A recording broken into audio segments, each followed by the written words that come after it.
Today in Boston Girl Bakes, I'm going to be showing you how to make this classic pumpkin pie perfect for your holiday table. Hey there, if you're new, my name is Heather from bostongirlbakes.com, and I love teaching others just how easy baking from scratch can be. And a pumpkin pie is definitely one of those, I think, easy recipes. Now, most pumpkin pie recipes call for canned evaporated milk, but I'm going to be using heavy cream instead, which is just going to make for a much richer filling that I think anyone who says they aren't a pumpkin pie fan definitely will be after one bite. And the best part of making a pie, of course, is the fact that you can use store-bought crust or homemade crust.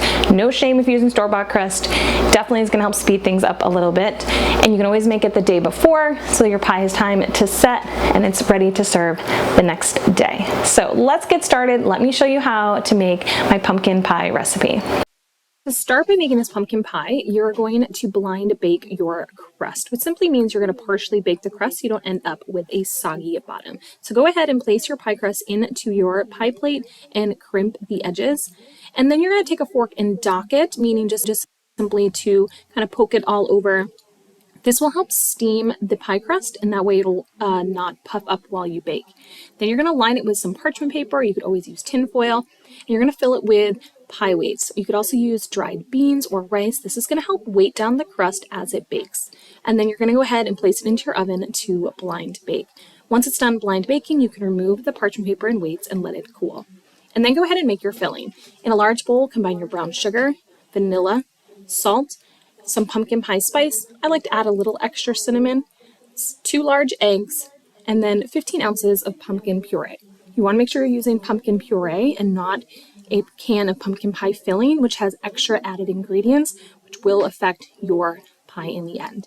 And then add in that heavy cream. Again, we're using that instead of evaporated milk, which makes for such a richer pumpkin pie filling. Give it a quick whisk, and that's all it needs to do in order to go into your partially baked pie crust. Once the custard is in your crust, you can go ahead and bake. I like to bake on a large baking sheet just to possibly catch any spills that may occur.